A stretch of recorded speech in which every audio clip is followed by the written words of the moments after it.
Alright, so have you opened your books? Yes, ma'am. Chapter 5, Mother's Day, page number 32.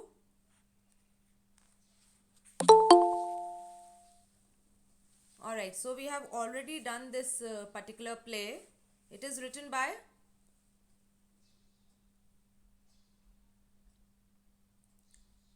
JB Priestley. okay, so J.B. Priestley has written this particular play. Anything else do you know about it?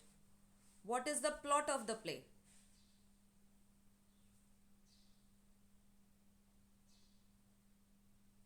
Yes, what is the plot? Interchange of the souls. Okay, that happens in the play. But what is the real plot? Means the basic thing around which the whole story it revolves. Disrespect towards Mrs. Pearson. Alright, so it is about the portrayal of position of woman in a family. Means how a woman is treated by her children and by her husband. And so she, in this chapter, the mother, she runs around her children and husband, and they always order her, so she is doing everything for them. And but she gets no respect, and no one shows her any concern or consideration. And so each day what happens, they go for work, they come back, they have tea, they get ready, and then they again go out and then come back again very late at night when there is no place left to go. And so they are always ordering their mother. And so mother is fed up, and so she wants a change. And so basically what happens, she talks about this to her neighbor and friend. What is the name of her neighbor and friend? Ma'am, Mrs. Fitzgerald. All right, Mrs. Fitzgerald. She's a neighbor and friend who helps her, and she's also a fortune teller. So she tells her that now you need to take your stand. You need to stand up for yourself. And but we have seen that Mrs. Annie Pearson, who is the main character or the chief protagonist of this play, she is very naive and very simple. And then on top of that, she is very fond of her children. She's so fond of her children that she doesn't want to hurt them in any way, and she doesn't want any arguments in her house also. And so she doesn't say anything to them. And when Mrs. Fitzgerald, she tells her that now you need to take up a stand for yourself, so she says that even if I promise you, even then I won't be able to fulfill that promise because of her simple nature. And then what happened, Mrs. Fitzgerald, she says that okay, then I need to do it for you. And what she meant was that they change their bodies. And so they change bodies, and as a result what happens, that Mrs. Annie Pearson, she gets the spirit of Mrs. Fitzgerald, who is bold and dominating, and Mrs. Fitzgerald, she gets the spirit of Mrs. Annie Pearson, and she is timid and nervous. All right, and then the whole play it unfolds. Mrs. Fitzgerald, with Mrs. Annie Pearson's spirit, she goes back to her home, whereas Mrs. Annie Pearson now becoming bold, she has become bold and dominating with Mrs. Fitzgerald's spirit, so she stays at home. And then she teaches her family a good lesson. Okay, so what do you think at the end of the play, what happens? Though it is a long one, but it is quite interesting and very simple. So those who have done this play, now you can tell me. On Saturday we finished it. No, ma'am, we haven't finished it, ma'am. We have done till page number 49. Page number 49. Okay, so still is it is left in your class. Yes, ma'am. All Ma'am, we right. have to begin from 50. All right. Okay, in 11th day I finished. So we have done till the place that first Doris comes in, and Mrs. Annie Pearson, she is very strict and severe with her. So Doris, she runs out crying. Then Cyril comes in, who is the son, and Mrs. Pearson, she talks to her in the same manner. And then both of them, they come together, and they ask each other that is she behaving in the same manner with you also. And so both children, they say that okay, yes, I thought that maybe she is behaving like that with me only, maybe I have done something wrong. But then they realize that no, whatever is wrong is with mother and not with us. And then both of them, they start to laugh and giggle, thinking that what would happen when father he comes back. And they just simply wanted to see the whole drama unfold when father comes back, and if mother behaves with father in the same manner. And so we saw that when George he comes now, he is also quite shocked, because he has never seen his wife behave like this. And when he realizes that she is sitting in the evening time, with a glass of beer, and so he does not like it. And he says that his eyes almost they pop out. And he asks that why are you drinking stout at this time of the day. And she gives a very curt reply that it's my choice, I desire to drink it, I wanted to, and that is why, and what is wrong with the time of the day. And so conversation between them goes on. And at the end of basically what happens during the conversation, Mrs. Pearson, she tells George that day after day you go to the club. And means each day you go to the club after your work. And you leave your wife at home, and but at the club everyone they laugh at you, and you are one of their standing jokes, means you are one who is a regular source of amusement to your companions at the club. And when George he gets to know that the people at the club, they also call him names, and they call him Pompey Pearson. And so he is shocked, and he is very bitter and sad to know all that. And then what happens, Mrs. Fitzgerald, she again comes back. And because in the beginning, Mrs. Annie Pearson and Mrs. Fitzgerald, after they change bodies, so Mrs. Fitzgerald with Mrs. Annie Pearson's spirit, she was a little worried that what would happen, because she knew how Mrs. Fitzgerald was, and leaving her with her family, now she was afraid that what will happen. And so they decided that after a while she will come in to see that how it is all going. And so there's a knock on the door, and Mrs. Fitzgerald, she comes in. And so Cyril in the beginning, he talks rudely about her. And he calls Mrs. Fitzgerald a silly old bag. And so he gets a scolding from his mother on that. And then later on, George he also enters, and he sees this visitor, and he is not happy to see her, so he does not say anything to her, means no good evening or how do you do, nothing like that. And so she does not like it, Mrs. Annie Pearson, she does not like it. And then they are having a conversation.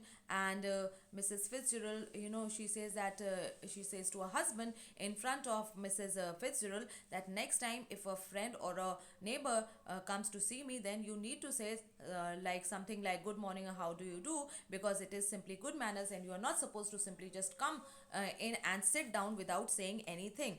And then George at the end, he loses his temper.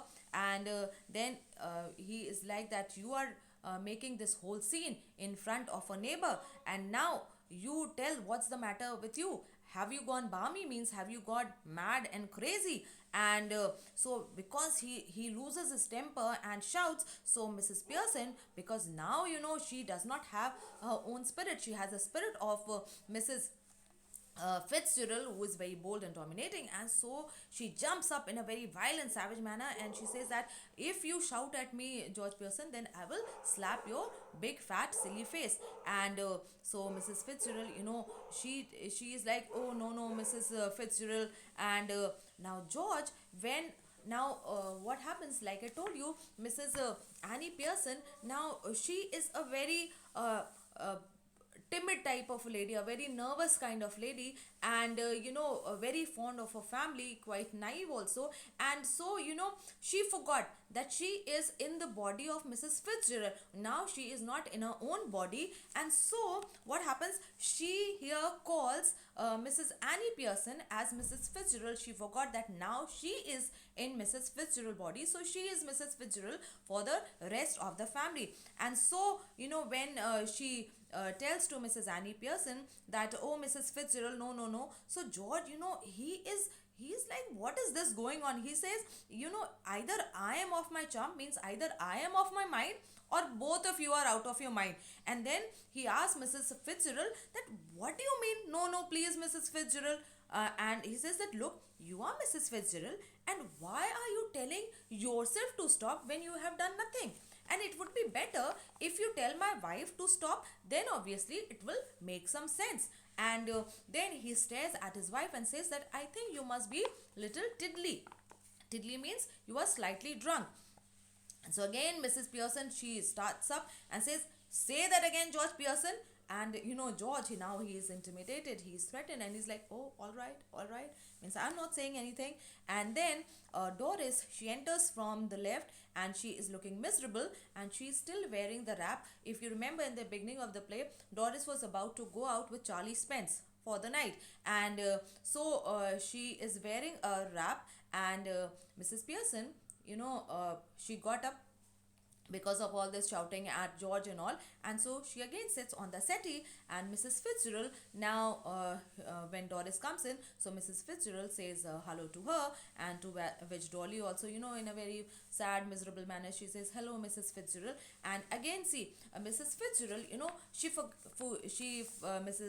forgets that Mrs. Annie Pearson's spirit is now in Mrs. Fitzgerald's body, and now she is Mrs. Annie Pearson's spirit is not in her own body. So obviously, she cannot ask such personal questions to the neighbor's family. And again, she forgets all that she is in Mrs. Fitzgerald's body. And again, she says that, I thought you were going out with Charlie Spence tonight. And so, Doris, she is annoyed, she's angry that, what is that to do with you? Means a neighbor coming in and asking, I have heard today you had plans to go out with someone. So obviously the person was annoyed, and she said that, what is that to you? And so Mrs. Pearson, sharply, she says, okay, stop that.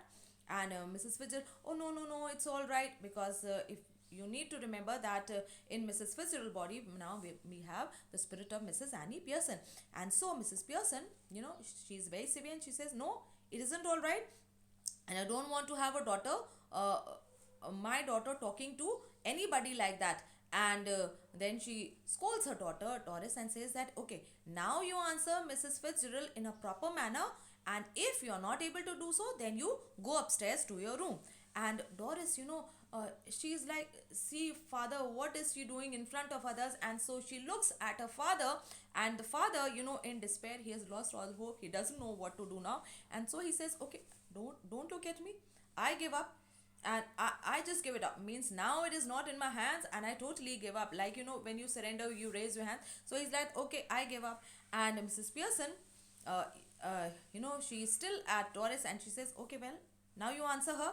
And Doris, in a sad manner, and she's like, okay, I was going out, means I had to go out with Charlie Spence tonight, but then I have called off the meeting. And so Mrs. Fitzgerald is like, oh, what a pity, dear. And means, why have you called off?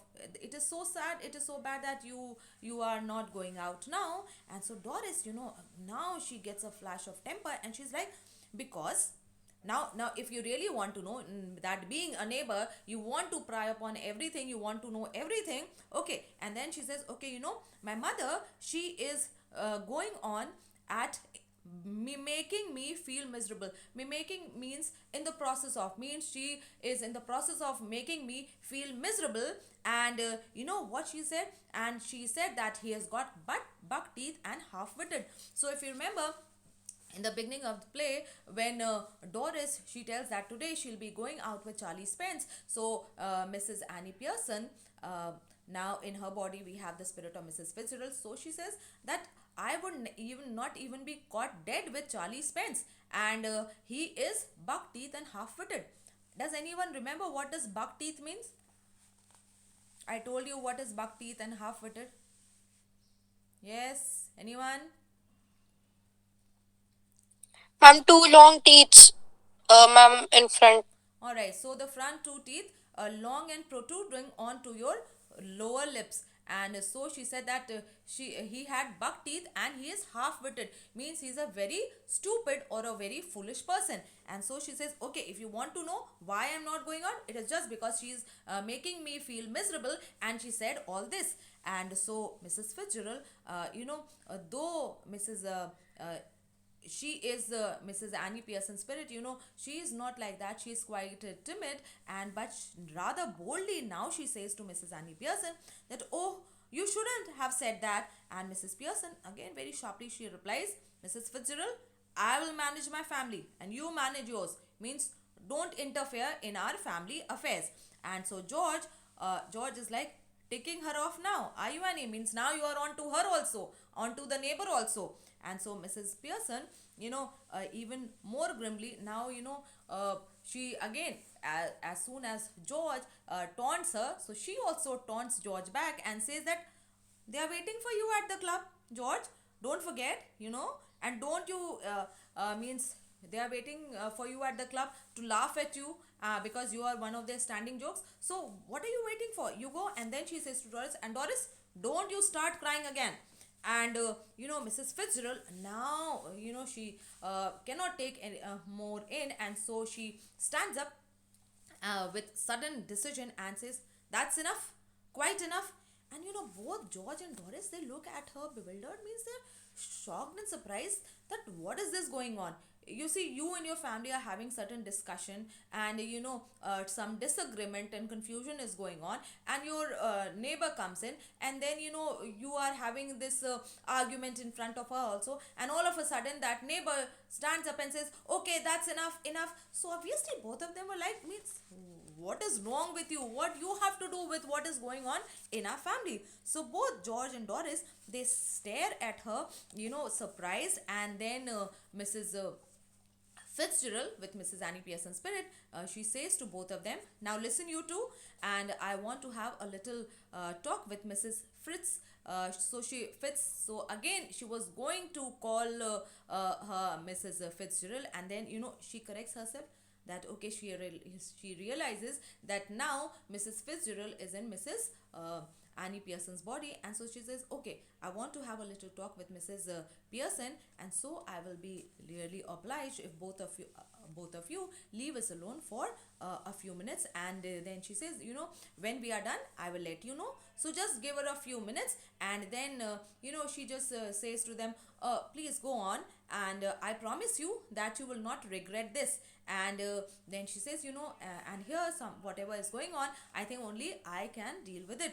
And George, he rises gladly, saying that I am glad that at least somebody can deal with this, because I cannot deal with all this. And so he even calls Doris that, okay, come on, Doris. So both of them, they go. So George and Doris, they exit from the left, and as they go, so Mrs. Fitzgerald, she moves to the left of the small table. If you remember, the play started with that small table in the center. So again Mrs. Fitzgerald, she moves to the small table and sits, and she also calls Mrs. Pearson to do the same thing.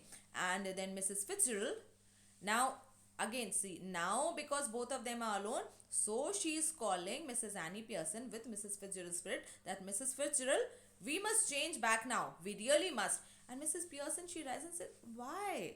And so Mrs. Fitzgerald says, because this has all gone too far, and now I can see that they all are feeling so sad. They are also miserable, and I can't bear it. See, like I told you, this was a nature. She was so fond of her family, loved her family so, and she has always done what they wanted her to do. And she never wanted to have any argument or disagreement in her house, so she never even scolded her children for what the wrong they have done. And now when she sees that all of them are so feeling so bad and sad, and so she is not able to take it in, and she says that I can't bear it. And Mrs. Pearson, she says, but whatever we are having right now, if we have a bit of that more, then it will do them all good, means this treatment will do them good. and it has already made a difference. And so, but still, she moves to the right of the table and she sits. But Mrs. Fitzgerald, with Mrs. Annie Pearson's spirit, she says that no, but I can't stand of it anymore, and I really can't. And so she says, okay, now we must change back. And she says, hurry up, please, Mrs. Fitzgerald. And so Mrs. Pearson's like, okay, well, if you insist. So she's like, yes, I do, please, please. And then she stretches her hand across the table, and Mrs. Pearson, she takes them. And so she says, okay, now, quiet now, relax. And both of them stare at each other just in the beginning, as it was in the beginning of the play. They hold hands, they are quiet, and then they mutter or they chant a mantra as before, arastadam arastalam arastalam dambona. And then they carry out the same action, like they hold hands and they look at each other, they utter this month, and then they go lax, means as if there's no life left in their body. And then after a while they again come back to us, to their senses, they come back to life. And obviously the second time when they come back to life, they become their proper selves. That now Mrs. Annie Pearson's spirit is in her own body, and Mrs. Fitzgerald's spirit is in her own body. And so Mrs. Fitzgerald, she says, oh well, I enjoyed that. And Mrs. Pearson like, no, I didn't. And so Mrs. Fitzgerald says that, well, you ought to have enjoyed that. And then she tells us that, now listen, Mrs. Pearson, now you don't go soft, don't be again soft on them, else it will not be wasted. Whatever we have done to teach them a lesson, it will all be wasted. So Mrs. Pearson is like, okay, I'll try not to, Mrs. Fitzgerald. And then Mrs. Fitzgerald, she says that, though they have not got this treatment for as long as I wanted them to, maybe I wanted a couple of hours more, an hour or two more, and then then it would have been certain that now they have learned their lesson. But we are running short of 1-2 hours. And Mrs. Pearson is like, I'm sure that now they'll do better. And but then she says, but I don't know, what will I explain to them, means what will I say to them? So Mrs. Fitzgerald, she again is like, don't you now start explaining or apologizing for what you have done, means now if you start doing that, then obviously we'll come back to square one. And so she says that, no, you don't start or explain anything, or don't apologize for anything. And Mrs. Pearson now, with some spirit, she says, it's all right for you, Mrs. Fitzgerald, to say something like this, because they are not your children and husband, so obviously you can say something like that. And Mrs. Fitzgerald, she says, okay, now you listen to me. You yourself admitted that you have spoiled them, and that they don't appreciate you, they don't respect you. And if you offer them any apologies or any explanation, then you will go back right from where we started. And I'm warning you, and you don't have to talk a lot, just give them a look, then a warning tone, that's all. And now again, means just few words here and there, a look there. And just to suggest them that you might again be tough with them, if you ever wanted to, and then I think it will work. So she says, okay, anyway, if you want, we can test it now. Okay, so that is all the time we have for today. Have you understood what we have done today? Is it clear to all of Yes, you? ma'am. Yes, ma'am. All right. Yes, ma'am.